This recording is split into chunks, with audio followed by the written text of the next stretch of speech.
Study about the agriculture. Okay, so in agriculture we are going to study about the types of crops, then we will study about the types of soil, and then we will study about the types of irrigation. Okay, so these are the topics which we are going to study about in this lecture, in this lesson. Okay, so first let's start with the type of crops. So you will find that there are three types of crops which are grown in three seasons. Okay, so Kharif crops, then Rabi crops, and then Zaid crops. Now I think you have studied this in the school when you were in school, but you might have forgot it. So let's revise it again. Okay, so there are Kharif crops. Now these Kharif crops are the crops which are sown in July and harvested in October. Very important. Try to memorize this or try to remember this. Very important. Okay. The Kharif crops are the crops which are sown in the month of July and harvested in the month of October. These crops are called as Kharif crops. Okay, July means when the rainfall starts. Remember, क्योंकि rainfall start हो जाता है जुलाई में, ठीक है. So the Kharif crops are actually the rainy season crops. You may call them as rainy season crops. So they are sown in the month of July and harvested in the month of October. So rice is a Kharif crop, then jowar is a Kharif crop, then bajra, it is also a Kharif crop, then maize, it is also a Kharif crop, jute is also a Kharif crop, then groundnut, this is also a Kharif crop, then cotton is also a Kharif crop, then tobacco, matlab tambaku, this is also a Kharif crop. So these are the Kharif crops which are sown in the month of July and harvested in the month of October. Okay. Now the second type of crops which are grown in the second season are called as Rabi crops. Rabi crops. Now these Rabi crops are sown in the month of October. Okay. They are sown in the month of October and they are harvested in the month of April. Okay. Sown in the month of October and harvested in the month of April. And which are these Rabi crops? Then you will find it is wheat. You can find that wheat is sown in the month of October because it needs lot of cold climate. Okay, and when you sow the crop in October, then it will have lot of cold climate because winter starts then. Okay, so wheat is also a Rabi crop. Then barley, it is also a Rabi crop. Then gram, it is also a Rabi crop. Then peas, it is also a Rabi crop, and mustard, this is also a Rabi crop. So these are the Rabi crops which are sown in the month of October and harvested in the month of April. Okay, so remember this, very important. बहुत सारे questions आने के chances है. There are lot of chances that you will get a questions from this topic. Okay, then the next type of crops is Zaid crops. Now this Zaid crops are the crops which are grown in the mid, that is in between Kharif and Rabi. Okay, so Zaid crops are the crops which are grown or produced between the Kharif and Rabi, and they are produced between Kharif and Rabi and they are sown in the month of March. Okay, March में इसको बोया जाता है and then they are harvested in the month of June. Okay, so remember, the Zaid crops are actually sown in the month of March and they are harvested in the month of June. Is it clear? So which are the Zaid crops? So a lot of vegetables, they come in the Zaid crop. Okay, and then watermelon. Now you will find that watermelon generally you will get it in the summer season. So try to find out, if you sow the watermelon in the month of March, then obviously you will get it in the summer season. Okay, maybe in the month of May, April, May, okay, or June. So you will get the watermelon in the summer season because it is a Zaid crop. And then muskmelon. Muskmelon is also a Zaid crop, and then cucumber, this is also a Zaid crop. So these are the three types of crops and which are grown in these three seasons: Kharif season, Rabi season and Zaid season. Now what do you have to remember from this topic? Now there are very high chances that you may get a question from this topic. They may ask you the crops and they may ask you that which is the kharif crop and which is the zaid crop and which is the rabi crop. Okay, तो ये सब आपको याद रखना है, कौन सा zaid crop है, कौन सा rabi crop है और कौन सा kharif crop है. Okay, and try to remember the months also, that kharif is June, kharif is generally sown in the month of July and harvested in the month of October. Similarly, rabi, it is sown in the month of October and harvested in the month of April. And zaid, it is also harvested in a month, it is also sown in the month of March and harvested in the month of June. Okay, so try to remember the season also and try to remember the crops, which crop is grown in which season. Okay, which are the zaid, kharif and rabi crops. This is very important. IMP. Okay, IMP question बन सकता है इसमें से. Now next is we are going to study about the type of soils. Okay, which type of soils are found in India? What are the types of soils which are found in India? So you will find that alluvial soil is also found in India in large scale, then black soil, okay, then red soil and yellow soil, and then laterite soil, then arid soil, then saline soil, and then PET soil. So these are the soils which are found in India. Okay, so first, now let's start with the arid soil, sorry, the alluvial soil. Okay, so let's start with the alluvial soil. Now the alluvial soil is a fertile soil and it is deposited by rivers. Okay, near the river bank. Near the river bank it is deposited by the rivers, and these soils are majorly found in the northern plains of the country. Can you tell me why they are found majorly in the northern part of the country, in the northern plains? The answer is very simple, because you will find a lot of rivers which are draining into the northern plains, like Ganga, Yamuna, then other small tributaries of Ganga like the Rama Ganga, Ghagra, Gandak, Gomati. So these are the rivers which are draining into the North Indian plains. Now when these plains, when the rivers are flowing from the mountainous region, from the Himalayas, and then they are draining into the plains, they are bringing lot of silt with them, and this finer silt is actually getting deposited in the northern plains, and because of this alluvial soil is formed, which is very fertile. Remember, okay, so most fertile alluvial soil is found in the Ganga Valley. Okay, Ganga Valley में आपको बहुत सारी most fertile alluvial soil आपको मिल जाएगी, where it is deposited by the river Ganga. Obviously Ganga valley में तो Ganga river ही deposit करेगी soil, Yamuna तो करेगी नहीं, या फिर ब्रह्मपुत्र तो करेगी नहीं. Yamuna is actually tributary of Ganga only, so it also comes in the Ganga valley. Okay, so remember the most fertile alluvial soil you will find in the Ganga Valley, which is deposited by the Ganga. Okay, and it almost covers around 35 to 40% of the region of India. 35 to 40% of the region of India is covered by the alluvial soil. Okay, now these soils are rich in minerals, especially potash. The alluvial soil is rich in potash and they are dark shade of grey. उनका colour जो है वो dark shade of grey. Okay, this is the color of the alluvial soil. Okay, and extremely suitable for agriculture, and some dark black alluvial soil can also be found in the coastal areas. Okay, because in coastal areas also you will find that the rivers are draining from the eastern Ghats and the western Ghats. So similarly they are also bringing the silt with the rivers are also bringing the silt with them, and they are depositing in the coastal areas. Okay, so it is very suitable for agriculture. It is rich in potash. So this is all about alluvial soil. You will find it in the river bank. So this is the alluvial soil. Okay, now next soil is the black soil. Black soil. Now this black soil you will find it in the Deccan area mainly. Okay, so the black soil are characterized by deep black color. Obviously, because the black soil is called black soil because it is of black color. Okay, so their composition has a large amount of clay, and this helps the black soil retain water. Now this is very important. The black soil helps in retaining the water. It can retain the water for a long time, making them ideal for crops that require water year round. Okay, and this also gives them a unique self-plowing ability.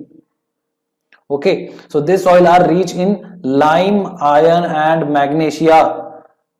The black soil are rich in lime, iron and magnesia, and this black soil is also called as regur soil. Remember, regur, regur, regur soil. Okay, remember this, the black soil is also called as regur soil, and they are mainly found in the Deccan Plateau in Maharashtra, Madhya Pradesh and Gujarat. Okay, and they are also known as black cotton soil. Now this black cotton, why are they called as black cotton soil? Because this regular soil or the black soil is very important, because the cotton crop, the crop of cotton can be grown in this black soil very easily. Okay, so this is suitable for the production of cotton. Cotton के production के लिए ये black soil जो है, it is very important. That's why this black soil is also called as black cotton soil, since cotton grows exclusively in black soil and is one of the main cash crops in India. Remember, so what are the specifications of the black soil? It can retain water for long time. First, it can retain water for long time. Secondly, when the black soil does not have water, when it is dry, cracks develop in the soil, which is the self-flowing ability. Cracks develop. Okay,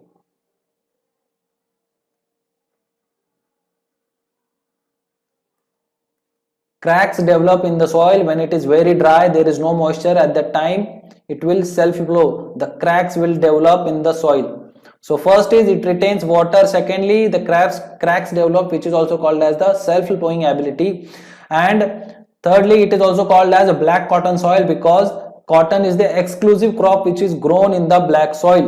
Okay, so these are the some of the specification, and then it is rich in lime, iron and magnesia. Remember, okay, lime, iron and magnesia. So this is the black soil which you will find in the Deccan Plateau, and this is the black soil is actually made up of the basaltic rocks. Okay, पहले क्या था? There were the basaltic rocks. You know that there was the eruption, volcanic eruption, and basaltic rocks, the lava was there, and this got eroded, and due to the erosion this soil developed. Okay, black soil. So the next soil is red soil and yellow soil. Now it is the same soil but the color changes. The color of red soil changes into yellow. Why? We are going to see about this. So the distinct soils are named after their hues. Red soils get its color from the iron found in its composition in a crystallized form. Why is this color red of the soil? Because there is iron present in the soil.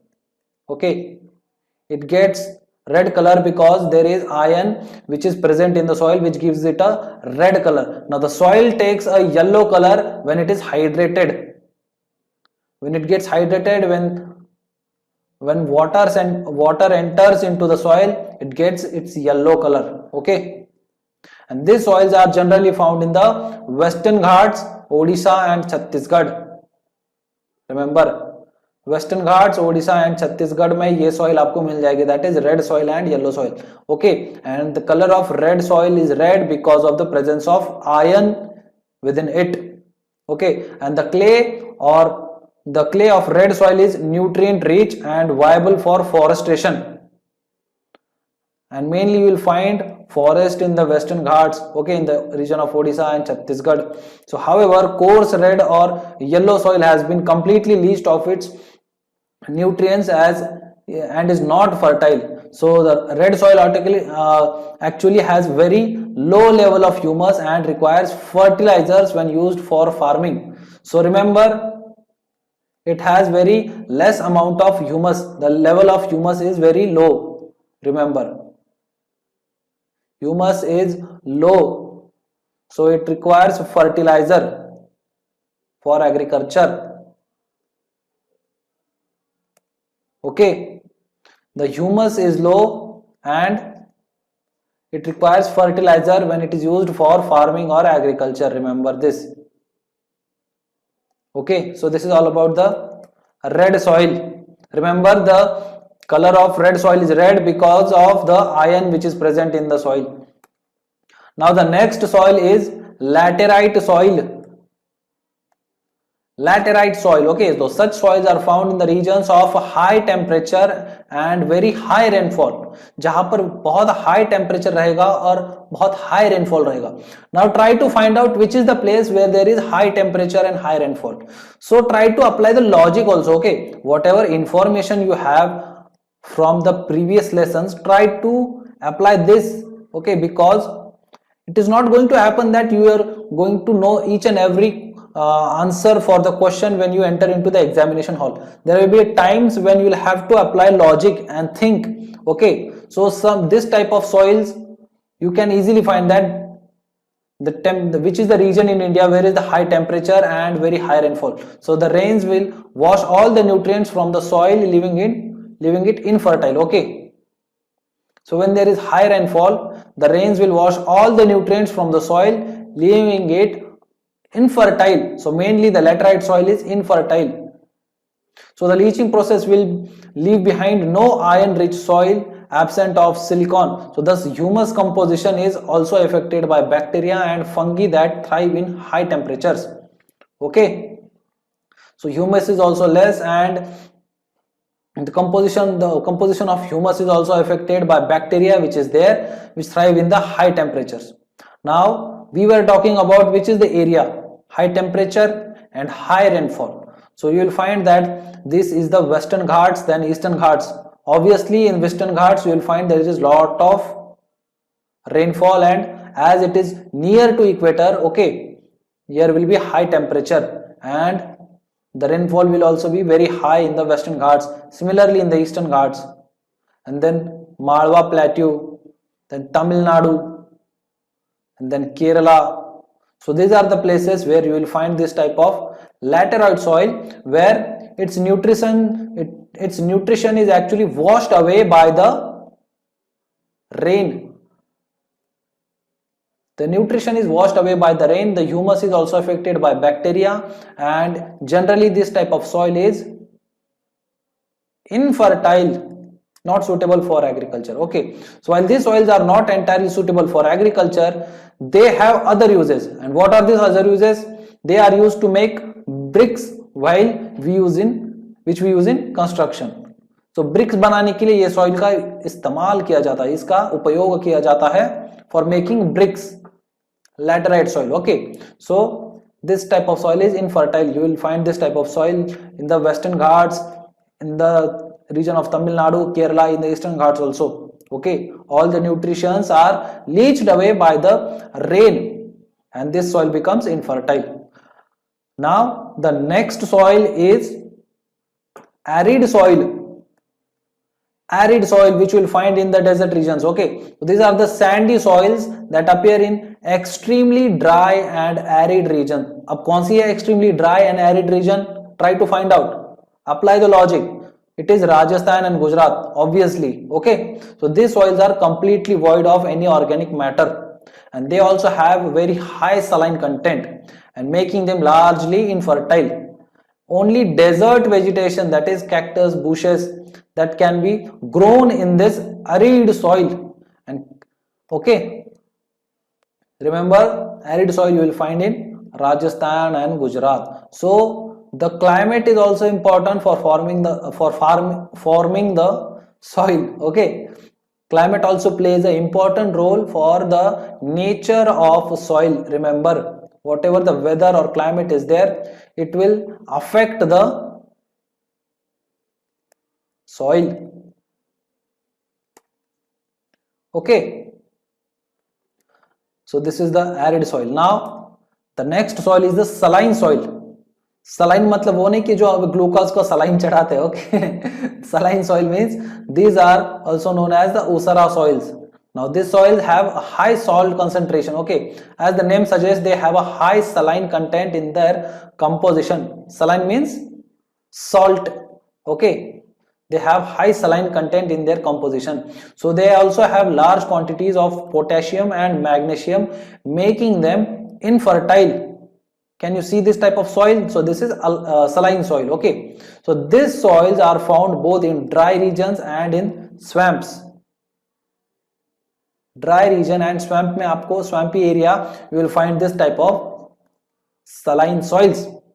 So a problem that farmers are facing is that due to excessive irrigation, okay, now due to excessive irrigation also this type of soils may be formed, okay, because good soils may get affected and they may become saline because of the excessive irrigation. Now this is also not good. Some people may think that generally the farmers who are not educated and they don't have the scientific knowledge of farming, they generally think that giving that large amount of water for the crops, that will actually help them in production of crops. But no, excessive amount of irrigation actually affects the quality of soil. Okay, so the problem which farmers are facing is that due to excessive irrigation and fertilizers also, because generally farmers think that applying more number of fertilizers results into more number of produce, but no, excessive fertilization or excessive irrigation actually affects the quality of soil, and later on it also makes the soil infertile. Okay, so that leads the leaching fertile soils now becoming saline. Actually the good soil turns into the saline soil. Okay, so the nutrients of alluvial soil are being washed away and fertilizers and chemicals are making the soil high in salinity and infertile for agriculture. Okay, the soils are becoming saline due to excessive irrigation and fertilization, that is use of excessive fertilizers. Okay, use of excessive fertilizers. So these are the saline soil. So can you see the white color in the soil? So these are generally the salts which are there, which are present in the soil, which are making the soil a saline soil, infertile, that is not good for agriculture. Now the next soil is peaty soil. Now what is this peaty soil? So these soils are the soil that have a very high content of organic matter and humus. Organic matter and humus is high in there. Humus मतलब क्या होता है, जो पत्ते वगैरह पड़ जाते हैं वो सड़ जाते हैं. Okay, they get the leaves which are falling there, the organic matter which is falling there, they get decomposed and they dissolve into the soil. Okay, so that is also called as humus soil. Humus. Okay, humus is nothing but the decomposed material. So the high content of organic and humus, they are seen in the regions with high rainfall and average temperatures. And if there is a lot of vegetation around, the dead organic matter will accumulate and in turn enrich the soil with humus. Why? Because decomposition of the organic matter, the leaves or whatever the microorganisms are there, they die and they also decompose in the soil, and this results into the high content of humus in the soil. Okay, so these soils are generally of a black color and are loamy in texture. So here you will find this is the peaty soil, generally of black color and loamy in texture, and these are usually found in parts of Bihar, Uttaranchal, Bengal and Tamil Nadu. These are the areas where you will find this type of peaty soil. Bihar, Uttaranchal, that is Uttarakhand, Bengal and Tamil Nadu. And while they are suitable for agriculture, these soils need proper care so they do not leach away all their nutrients in the heavy rainfall. So care needs to be taken of this type of soil, or else all the nutrients may get washed away due to heavy rainfall. So this is the one thing which you need to remember about the peaty soil. So remember, in peaty soil you will find high humus content. Humus and organic matter will be high. Okay, organic matter will be high in the peaty soil. Remember this. Okay, now let's study about the next topic, and that is irrigation, which is very important in the agriculture. Irrigation is very important. Without irrigation nowadays you cannot grow crops, okay, because as usually we are seeing that it is fluctuation of monsoon, and there is fluctuation in monsoon, and you cannot totally depend upon the monsoon for growing your crops, for growing your agricultural farms, okay. So irrigation is the process of applying water to the crops artificially to fulfill their water requirements. This is called irrigation. Applying the water to your crops artificially for fulfilling their requirements. This is called irrigation. Now nutrients may also be applied through the irrigation, because there are a lot of farmers which actually apply nutrition. They give the nutrition through the irrigation. It may be through the drip irrigation, or it may be through the sprinkler irrigation, or sometime it may be through the furrow irrigation also, okay. What they do, they apply they put the nutrition, whatever the nutrition is there, in the tanks, and through the tanks the irrigation pipes, that is the drip pipes, are going, and they provide the nutrition to the crops. So nutrition may also be applied to the crops through irrigation. The various sources of water for irrigation are wells, ponds, lakes, canals, tube wells, and even dams. So these are the sources for irrigation. What? Wells, ponds, lakes, canals, tube wells, and dams, okay. Now irrigation offers moisture required for growth and development, germination, and other related functions. Very simple. Without water, you know that crops cannot grow, okay. So this is irrigation. Now there are various types of irrigation, okay. So we are going to study about each and every type of irrigation. So you will find that there is well and tube well type of irrigation. Actually a lot of you must be well acquainted with this type of irrigation, well and tube well, because generally this is the conventional type of irrigation, okay, well and tube well. Then canal irrigation, which you will find generally in the northern area, because in northern area there is a web of canals. You will find a web of canals in the northern area, especially in Punjab and Haryana, or in the western Uttar Pradesh. So in this area you will find canal irrigation. Then tank irrigation, which you will generally find in the southern India.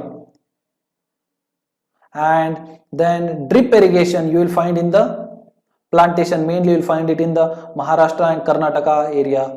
Then sprinkler irrigation, okay. So these are the various type of irrigation. So first let's study about the well and tube well irrigation. So well and tube well irrigation. So this is tube well and this is well, okay.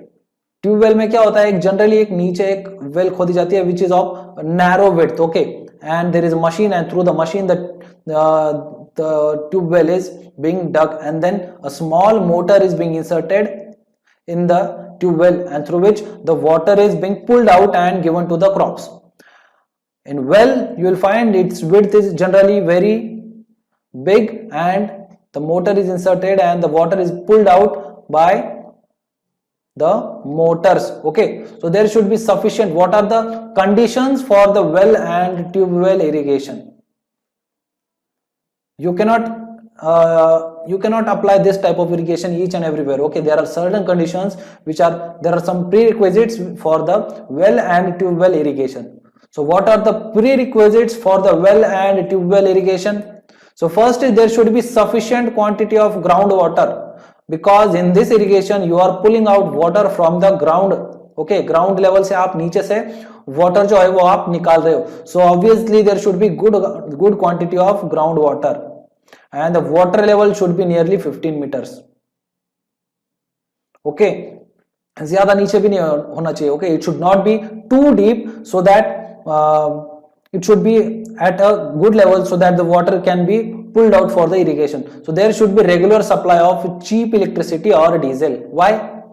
Because for the motors, here you can see, for the generators and motors, for generators you need diesel, and for the motors, electric motors, you need electricity, okay. So there should be the supply of cheap electricity as well as diesel to work. So in general these are the specifications for the well and tube well irrigation, okay. So wherever this type of conditions are found, well and tube well irrigation will be there. Okay,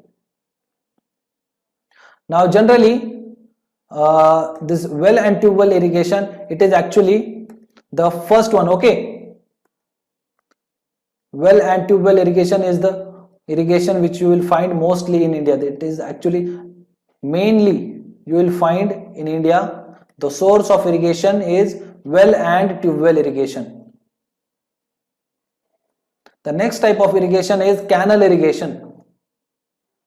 Canal irrigation, the irrigation through canal. So you must have seen this type of canals if you have traveled in the northern part of India, or mainly in central part of India, or in southern India also. Not southern India, there are very less chances of canals, but there are there are some pockets where you will find in the type of canal irrigation in southern India also, but majorly the canal irrigation, okay, the canal irrigation majorly you will find in the northern India.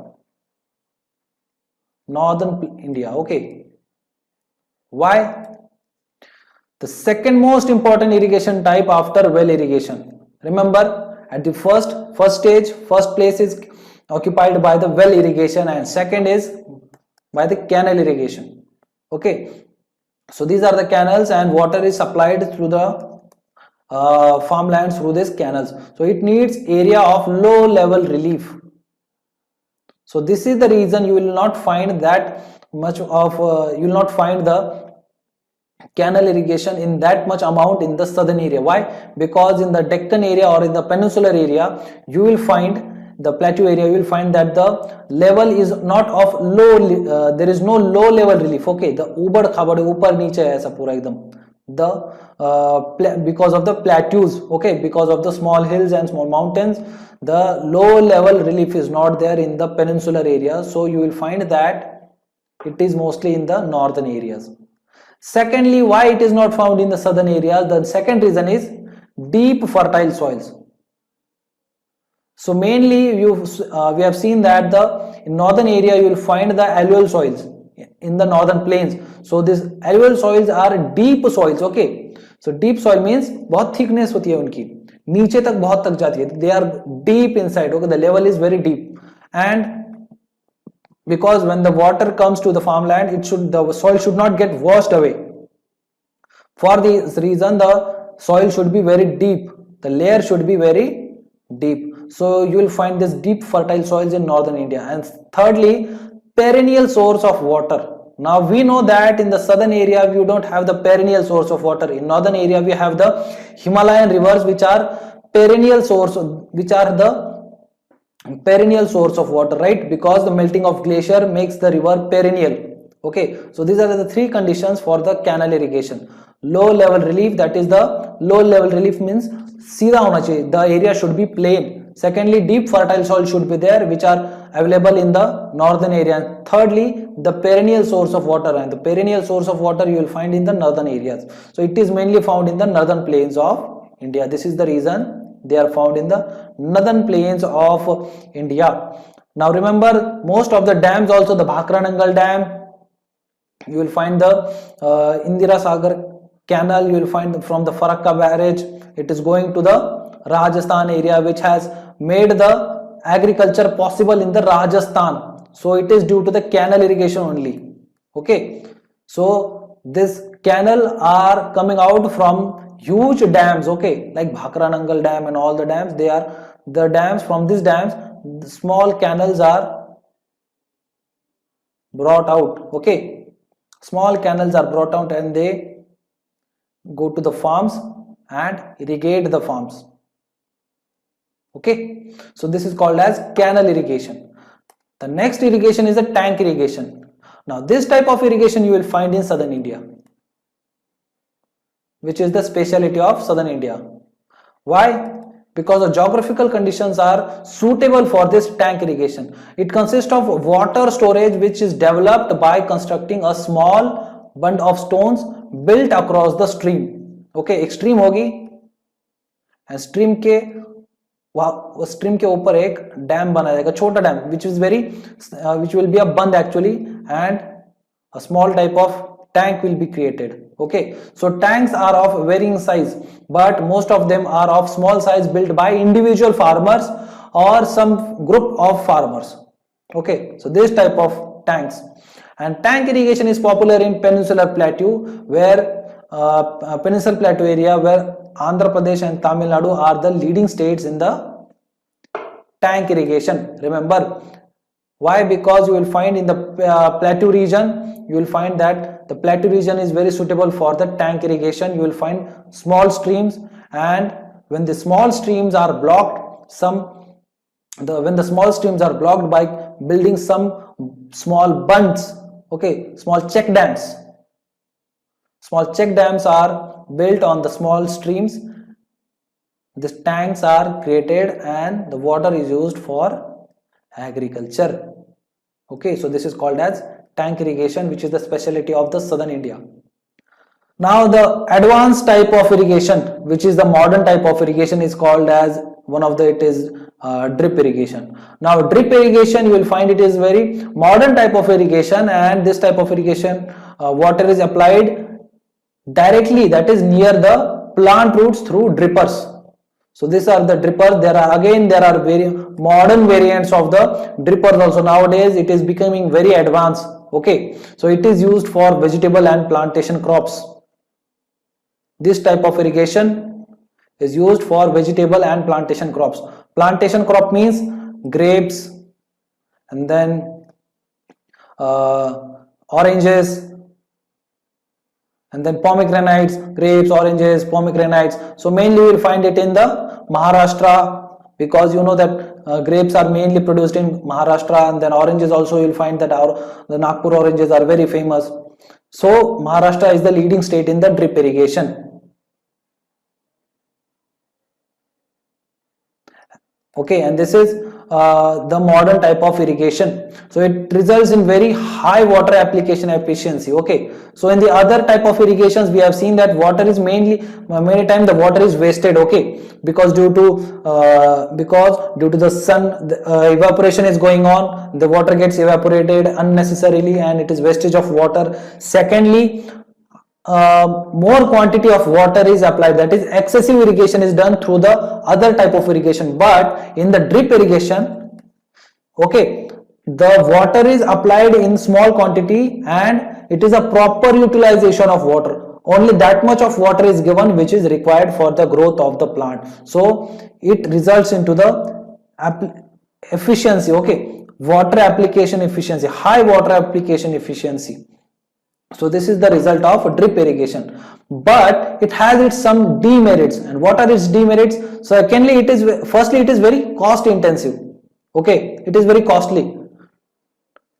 The drip irrigation is very costly, and there are very high chances that these tubes they may get affected due to the sun, because they are generally exposed to the sun, and there are chances that they may get affected, and they get defected also, and there are high chances. Okay, so firstly it is very cost effective and cost intensive, very high side of cost, and secondly there are chances that they may get affected due to the sun. So these are the demerits of the drip irrigation.